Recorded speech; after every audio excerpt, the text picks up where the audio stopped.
What does the Helotes Ag Boosters Club do? The mission is to support the Helotes 4-H. We now have 3 clubs. Helotes 4-H is the largest 4-H club in the state of Texas. Somewhere around 300 to 350 members, I believe we've had in the past.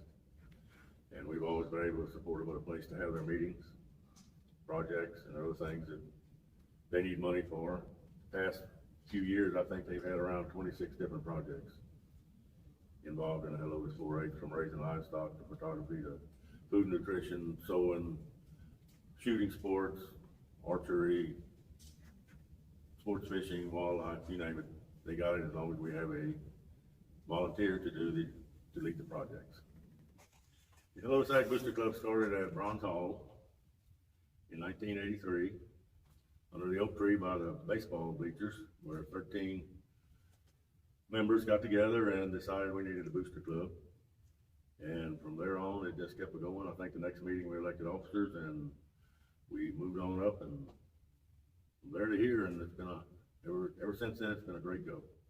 In 1985, we got our 501c3 nonprofit status. We didn't have it right away, but we are a nonprofit organization. The way we got this property here was the Carnival or Festival Association had their parade and festival downtown Helotes.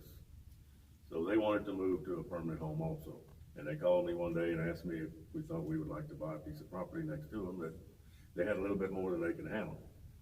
So there was 4.87 acres here. And at that time it was $25,000 an acre, which to me, back in '85 was a lot of money. So we told them we couldn't handle those 5 acres, so that's where the Casa Helotes Senior Citizen come in. They bought 2 acres and we bought 2.87 acres. The building was built in 1985, and one of our first members, Bill Schmidt, worked for HB Zachary. One day he told me, he said, well, Gary, they're getting ready to move this warehouse, and I think it was at Calaveras Lake, and we have an old warehouse that we would like to give to y'all. And we said, well, we can't tear it down. So a couple of weeks later, he called and said, well, we're gonna tear it down for y'all, but y'all gotta move it. So Mr. Jimmy Jones and Wilbur Davis had trucks and equipment, and we got it moved out here. When we put the building up, we put all new tin on it. The heavy metal was all from the old warehouse, and it pretty much looked like it did. We did add on, the patio area was added on. That did not come with the building, so we added that on. But other than that there, it looked the same, other than a new floor and new paint. Everything's pretty well been the same. Tell us how Fun Nite started. Fun Nite started after me and Madelyn went to a similar event in Hondo, and I presented it to the Booster Club. Mr. Ken Felty was president, and everybody voted to do it, and then he appointed me chairman of the thing. So I guess there was 6 members worked on that committee, and we were able to sell all the tickets the first year, and we've had a sellout ever since, and we're gonna have one this year too. So we sold 225 tickets, and they were $100 a ticket. 37 years ago, $100 was a lot more money than it is right now. And it was all pretty comical because the first year, we give everybody a prize, whether you won or you didn't win a prize. We give them a bottle of Heine wine, and that was KKYX advertised and joked with that Heine wine, and we actually had one of their DJs as our MC over that time, and he can make jokes throughout the thing about the Heine wine. For the first 9 years, we had it at the Home Builders in San Antonio, because we didn't have this place. But then we opened this building in August, and the first event here was our Fun Nite. 95 was when we had our first one here. So tell us how you got the money to build the building.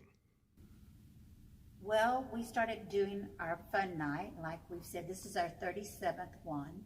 And so that raised money. I think the first one we made $10,000, and now last year we made over 40. But we also had little fundraisers along the way too. But this donor, the Meadows Foundation, a grant was written by Ruth Felty, and they granted us $73,000 to finish our building. What year did that happen? I think that happened in 95. Okay. Alan Grothe started the auction committee, and they raised money to support the kids at Bear County and the Water Gerlach auction. And that's been going on for years. There's been several different committees or chair people on that, but they've all worked hard to raise money and help the kids when they get to sell their animal at one of those shows. So we have a good auction committee started this year again, and they've already had a few projects going too. So I think we started our scholarship program like in '91. I know we were meeting at the Loft, if anybody remembers that. It's over there in downtown Helotes. But over the years, our booster club has given over $100,000 to our graduating seniors. We've raised money in the past by having our little piggy banks at Fun Nite. And some nights we would collect like $5,000 in change in our piggy banks. Like Gary says, our community is so generous. and we give them another piggy bank when they come to Fun Night, and they bring it back the next year full of change. We've had people bring back as many as 5 piggy banks full of change. Unbelievable. What do you think about the future of the club? I think we need to look at our community here. When this building was built and the 4-H Booster Club started, we were a very rural neighborhood. Now we are an urban neighborhood. Kids don't get out other than playing with their telephone.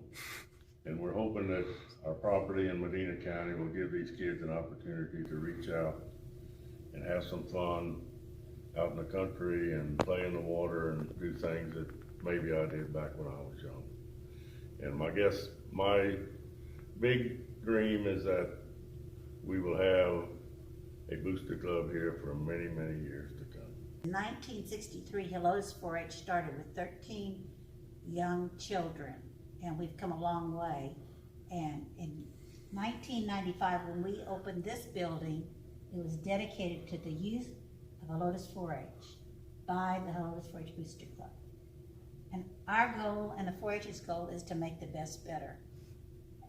I think we've accomplished a lot of that. And I can never say how great this community is for the support, work, everything that's ever been done for this organization has come from our community. So that's a great, great community, and thank everybody for that.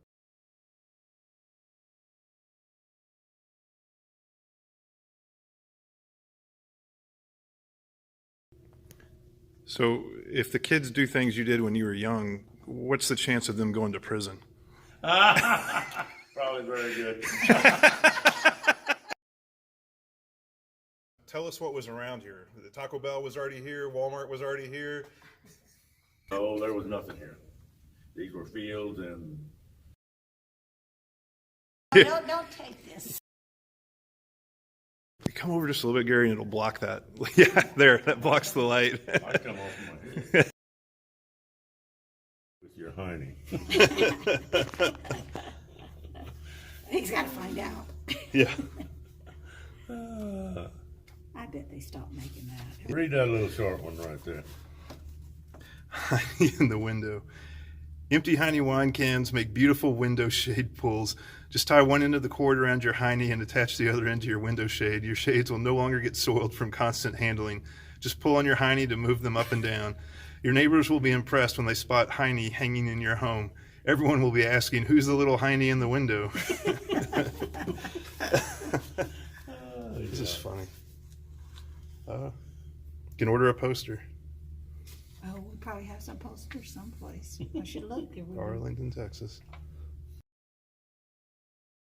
Come You on want me here. to open Come it over up? here, over here and help me. You can do it. It says, Cowbell donated to Helotes Ag Booster Club. What's the story? Okay, back when we started Fun Night, when they give a prize, they ring the bell. So Madelyn and I were out searching for prizes and everything, and we stopped by Kellison's Farm and Ranch store. At that time, it was on Nogalitas in South Florida, I believe, in that area. And old Perry Callison was there, and he had a table full of cowbells and every kind of bell you could think of. And he asked what he could do for us, and I said, well, could you donate a cowbell for our fundraiser?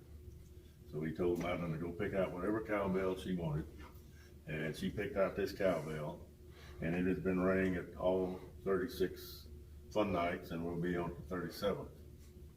And one day we knew a lady that sort of writes books, and she knew the grandson of Kellison, Nick Coles.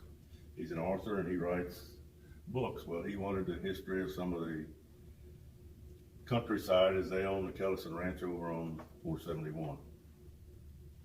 And they raised Hereford cattle at that time. And she asked me if I'd gather up some of the neighbors that we knew, so we did at our house. And anyway, they interviewed all of us, and we talked about this bell that day, and the story of that bell is in that book. So. And the name of the book is The Harness Maker's Dream. It's a very good book. It's a family that come from Russia over here and made a success.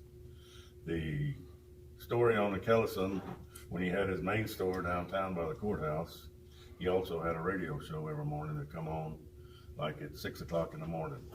And all the country people wanted to hear what Perry Kellison had to say, because the way he done it, he would tell the names of all the people that attended or come in that day to his store.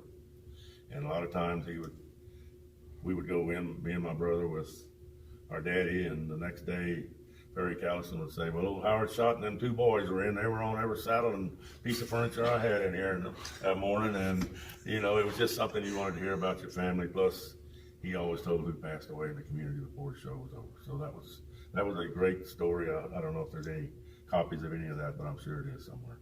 Anyway, that's the story on the Harness Maker Dream and the cowbell.